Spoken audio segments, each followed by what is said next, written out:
Hello and welcome to 4 Things Every Writer Must Understand to Be Content Living the Writer's Life. This is a free webinar by me, Tiffany Coulter, the Writing Career Coach, to be used at writingcareercoach.net and all of the affiliated websites. I want to thank you for coming, and hopefully you'll get something out of this short webinar. And the first thing you need to know when you're moving into the writer's life is that writing is a process. It's not a destination. You have to begin with an idea, move on to brainstorming and outlining, then begin writing. Once you've written, you move into revision, editing, polish, and submission. This will be whether you are subsidy publishing, royalty publishing, articles, blogs, books, whatever you are as writing. And as a writer, you have to remember that writing is a process. So first, the idea. What is it that you're trying to convey to the individual? If it's a blog, it may be a simple concept. It may be sharing an interesting anecdote. If you're a novelist, you have a large overarching idea, including character arcs, plots, subplots, individual scenes, story world. But no matter what it is you're trying to create, no matter how big or how small, you need to take the time to brainstorm a little bit and outline. By outlining, for example, the blog, you wouldn't have a detailed outline. You might simply have 1 or 2 things you want to make sure that you mention. Whereas in larger projects, you need to have a more detailed outline. Even if you are a seat-of-the-pants writer, you need to have an idea of where it is that you're going to end up. Then becomes the writing process. I read a quote once that said, writing is really about revising or rewriting. So keep in mind when you write the first time, it does not have to be perfect. Just get your ideas down on paper. I call my first drafts vomit on paper. Take the time to write down your ideas as they're flowing. Don't be inhibited by how it sounds necessarily, but just that you're getting the words there. One tool that I use when I'm writing is I'll put in parentheses what emotion I'm trying to convey or where I'm going with a particular comment.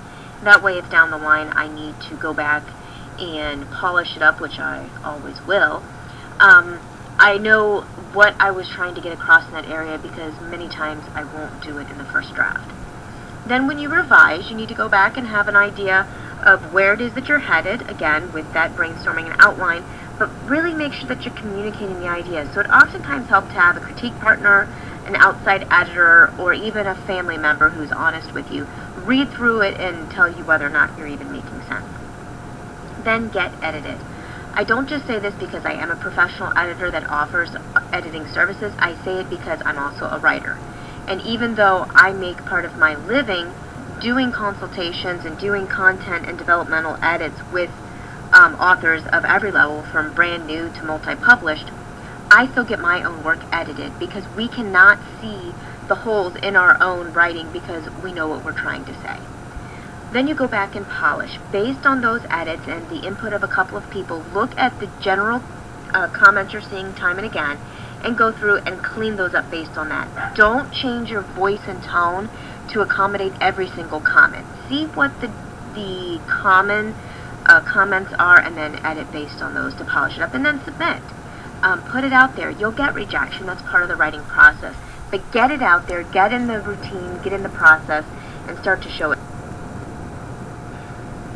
The next thing is writing is one part. You have to learn about promotion. Here at writingcareercoach.net, we offer a built-in opportunity for you to promote your writing by virtue of the social media platform, by posting products if you're a preferred partner. You can put your products up here, you can let people know about them, and if I use them or if I'm familiar with the quality of them, I'm happy to refer you on my social networking page. So make sure you let me know when you post something up there. Particularly if we work together on a project and you say, hey Tiff, I've got it up here, I'll let people know about it. But beyond just that, you need to begin to develop relationships and networking and figure out where your market is and learn about promotion. Next, you have to determine your goals and expectations. Writing is only one part, remember, but you have to make sure that you know what part it plays. What are your overall goals with your writing? And what are your expectations? Are your efforts matching those expectations? You can't expect to sell 1,000 copies of a book if you think that your only promotion is going to be to slap it on a website. So what are your goals? What are your expectations? What are you doing to promote it? And then stay on course. It's a difficult life being a writer sometimes, but you've got to know where your end goal is and continue to push. The third part is, remember, there are dry spells. There are cycles in the writing process. I've come to recognize the months of the year where my business is particularly slow, and so I plan for that. And I also plan more developmental things, more teaching, more coaching during those slow times, so that I'm able to make sure that I'm consistent and I'm not overworked part of the year and then underworked and freaked out the rest. A dry spell does not mean that you aren't a writer. It means that you're a human being. Every business has their high and low times. Consider Black Friday at Thanksgiving. Malls and stores know that that is a heavy time. They also know that, say, New Year's Day might not be a particularly heavy time for them. I don't know. But we all know that there are busy and slow times in every industry. Writing is no different. So what your goal is as a writer is to recognize what those trends and patterns are and plan and adapt to those. So develop productive habits. Make sure that you're being consistent and that you know when you are reaching goals and benchmarks. That means setting your goals out in advance and then moving backwards, working back, and figuring out what it is you have to do each day to meet those goals. And that's something that we would do in coaching one-on-one, and in some of my other courses we'll go into more depth. Have books to be read. Take the time to decide what books it is that you want to read during those dry spells, because you still need to input that information, so when you have particularly slow times, when you're not working on a deadline, make sure that you're doing something to advance your writing career, and reading is an excellent choice. If you understand they will come, you can plan for them and produce through them. So remember, dry spells come, wet spells come, if that's the opposite of a dry spell. You can plan for them and you can produce through them if you recognize.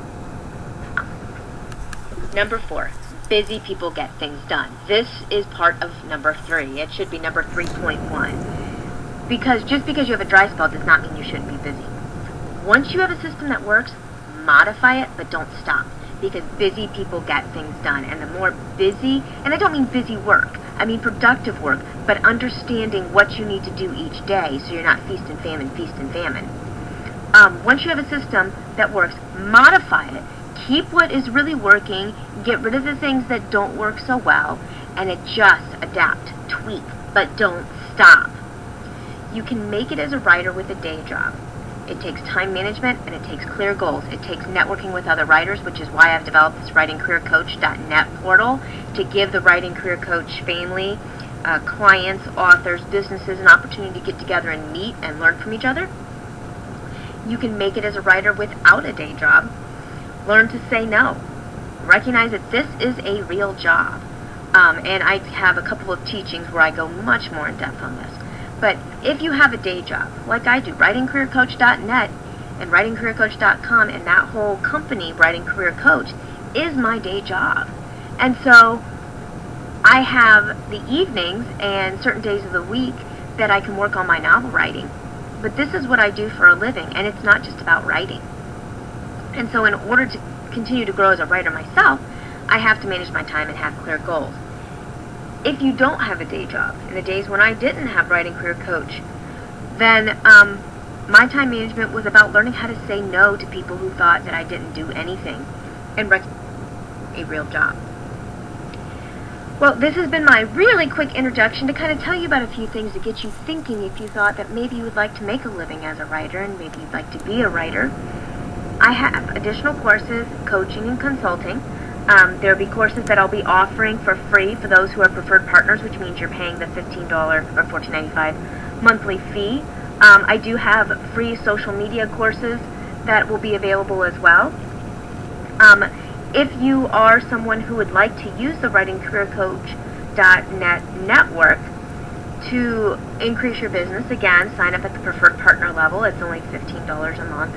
And you have the ability to post and sell your products and services. And once you do that, please make sure that you notify me so that I can check them out and hopefully refer you to some of the other people in my network. And as we begin to grow and expand, you'll be able to grow and expand your business and your writing business in particular. And let other people know about me. I'd love to share my free resources. Contact me if you are a publisher or an editor and you'd like to offer these resources as a perk to your company. I'll customize some individualized plans that will be available only to your people. They'll be hidden from everyone else. They won't be able to access the courses that I offer for your individual people. I do have free newsletters and surveys and intake questionnaires. The survey is something to get you thinking about ways to market yourself. The intake questionnaires, for those of you who would like to work with me, you can fill out the questionnaire so we can see all the different areas that I could help you and help you pick and choose which ones you'd like to do yourself and which ones you'd like me to help you with. And then we take some time together. We have a $35 consultation where we'll talk for about 30 to 60 minutes going through the questionnaire and your overall goals, and then we'll determine what kind of coaching or editing or whatever would best fit you and benefit you and your company. You listen to this short presentation from Writing Career Coach. These are some of the services and products that we offer. Remember, when you go on a retainer program, you save 20% by using our retainers. So I hope you'll consider doing that to save you money and also to help you build up a budget, which is something else we talked in one of our courses about, for your writing.